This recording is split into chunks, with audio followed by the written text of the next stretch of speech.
Vamos combinar, né? Você entrar numa lata de sardinha para mergulhar a quase 4.000 metros de profundidade para procurar um cemitério lá no fundo do mar, eu já acho assim Já tem uma coisa meio sombria, né? Já tem um astral meio para não. baixo. Olha, eu vou te dizer, eu acho essa exploração do Titanic doentia, já deixou de ser. Eu achei interessante quando encontraram o navio e tentaram entender o que aconteceu no acidente. Isso, eu acho que o navio só foi localizado em 85, 86, a primeira vez. Daí em diante, virou uma coisa meio mórbida. E depois ainda gerou aquele filme medonho do James Cameron. Porra, eu consegui ver uma vez só para nunca mais. Acho insuportável aquela porcaria daquele filme. E Mas tinha que agora ver. você. Tinha Não, que ver todo até mundo para tinha. falar mal. Não, tinha que ver até para falar Nunca mal. vi. Nunca vi. Vi vários pedaços passando aqui e ali, mas nunca vi aquele negócio. É muito chato, é muito chato. É muito chato. Deixa eu dar um pitaco rapidão aqui, rapidíssimo, mega. Pessoal, eu tenho uma ex-namorada que falou que aquela era uma das maiores histórias de amor que ela já tinha presenciado na vida dela. Eu falei, e eu pensando comigo, meu Deus do céu, história de amor é despedida em Las Vegas. Aquilo quer falar de amor. Deixa pra lá. Bora, André. Isso aí não deve ter visto Casablanca, por exemplo. Para achar aquela porcaria. Quase afundou a carreira do DiCaprio. É porque ele era muito bom ator. Trilha sonora, André? Você que é um homem da música. Aí muito menos. A trilha sonora é insuportável. Não entendo o James Cameron. Pegajoso, né? Não entendo o James Cameron, um cara, fez o Exterminador do Futuro, fez o True Lies, é um diretor tão legal. Daí em diante, é tão divertido, né? Aí fez aquela malícia daquele filme. Bom, mas a história é a seguinte, né? Vamos combinar que você descer a quase 4.000 metros de profundidade numa lata de sardinha é mais ou menos o que aqueles caras que desciam de barril, né? Dentro de um barril nas cataratas do Niágara. É comparável à estupidez, né? Assim, o filme do Pica-Pau, né? No desenho do Pica-Pau. Desenho do Pica-Pau, né? A gente lembra bem do desenho do Pica-Pau.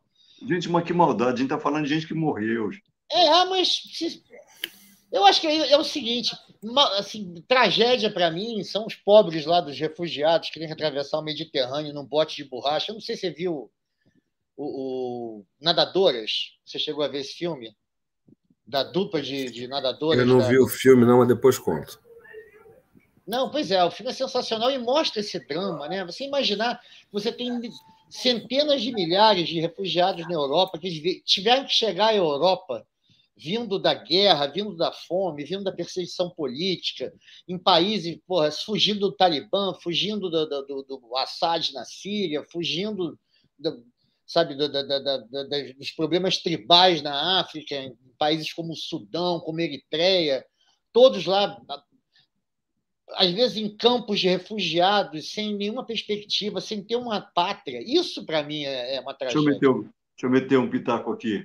Eu me lembro que, quando eu estava iniciando meu trabalho como repórter de TV, na TV Cultura, eu fui, uma determinada ocasião, no Porto de Santos, fazer a chegada de um navio que tinha acolhido alguns balseiros que eram cubanos, daqueles que, né, essas situações ficaram bastante frequentes aí tempos atrás, que tentavam chegar a Miami. São 180 quilômetros de Havana, por exemplo, até aquele dedão apontado da Flórida, lá para a ilha, e os caras se atiravam no mar de qualquer jeito. E tive a oportunidade de ouvir alguns relatos dramáticos, inclusive de gente que, Deus me livre, bater na madeira, perdeu o filho naquele mar do Caribe que é infestado de tiburões. Mas segue, André, você estava com a bola. Não, pois é, acho que não tem nem muito o que falar. Eu acho que essa cultura é aquilo, assim, eu vou me preocupar com meia dúzia de ricaços que resolveram gastar quase R$1 milhão, o equivalente a R$1 milhão, para mergulhar e ver um cemitério no fundo do mar. Cara, mas sabe o que eu acho? Era o Marapuca, né? Eu não quero passar o pano para os meios de comunicação que estão dando mais visibilidade para isso, porque, no meu ponto de vista, estão errados por outro motivo. Estão errados mais pelo fator bizarrice, né? Porque, digamos que os refugiados, eles não têm escolha, né? A escolha deles de ficar é muito pior. Você imagina a situação de alguém para dizer: vou botar minha família toda numa porcaria dessa e ver se a gente chega do outro lado, né?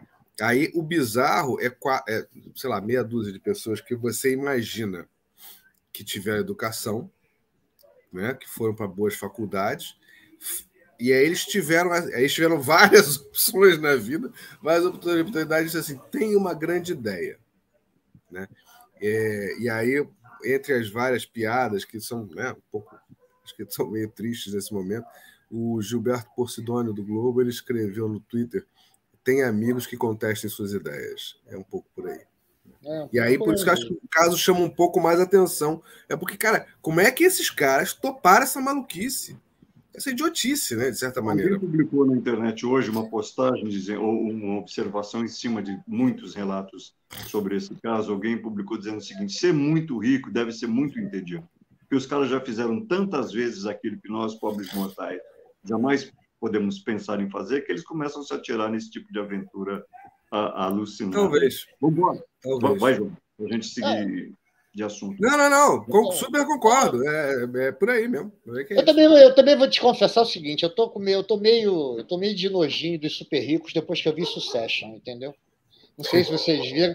Vocês têm que ver Succession. Vocês têm que ver. Depois você vê aqueles inúteis, aqueles parasitas da sociedade que não conseguem, que não sabem como é que o povo, entendeu? Que cerca e que serve a eles vive do jeito que vive, as dificuldades, se acham capazes por direito divino, praticamente, por direito hereditário. Um dia a gente ainda vai falar direito sobre o que é a série. Eu acho que todo mundo já ouviu falar da série. Então, eu vi um cara da CBN dizer um negócio interessante, que ele disse que a série não tem um personagem que preste. Não, exatamente. Não tem o que você torça, né?